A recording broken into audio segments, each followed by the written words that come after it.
BB851, turn right, heading 180. 14 Papa, turn right 245, report localizer established 27. Finnair now joins a long list of airlines adjusting their network due to the winter season, causing more hurt than promise. Before we get properly underway with this video, I just wanted to let you all know that I do have a weekly podcast, that is the DJ's Aviation podcast, with aviation news, stories, behind the scenes, and a lot more. You can listen to it on Spotify and any streaming platform. To really help cope with the challenges the Finland-based airline is going to face, for February they're going to make some major changes to their overall traffic program. This includes an overall reduction of 20% of their operations and finding more effective ways to offer customers flights that will benefit their schedule, network, and maximize profits for each and every flight. One of the trickiest bumps in the road for Finnair has been the number of employees taking sick leave. But of course, this is not sick leave that's taken for no reason.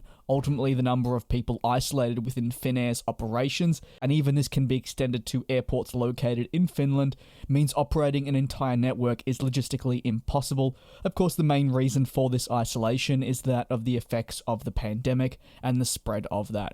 Like that of the UK rail scene that I cover multiple times a week on my second channel, which is DJ's Transport, rail operators are launching emergency timetables and cutting services for the coming months to help cope with the reduction in employees being readily available. Some of the changes Finnair plans on making include the launch of a new service that was intended to go through to Dallas, being pushed back to the end of March. Added frequencies to Japan will, instead of beginning in February, launch this coming summer, when they forecast the situation to have improved enough to be expanding the network rather than retracting, and the idea of summer 2022 being a crucial time frame where the industry will have recovered is something that directly ties in with a lot of analysts' forecast and predictions, and even this hits home with airlines like that of Delta, as covered on the channel in the past week or so.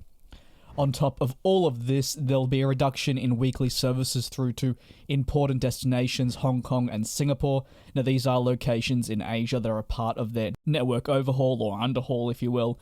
However, the airline is crossing its fingers that following January and February's blip, the industry will once again begin to recover, and the changes to its schedule that it has made, that has once again seen an overall reduction of 20% of its operations, and the postponement of several new services will be removed in favour of a network that's more expansive and beneficial, and aids them in global recovery, and of course, earning enough money to remain profitable in a pandemic which has hit so many airlines really hard.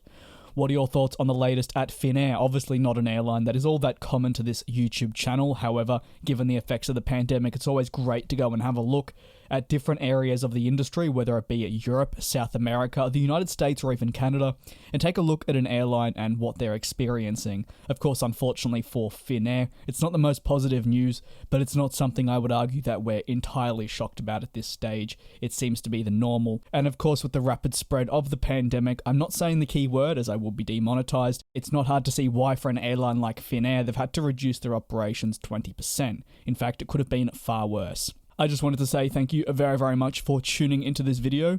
If you have any thoughts, you can leave them in the comment section below. But until the next one, do take care and be safe. Subscribe if you're new, and I'll see you then.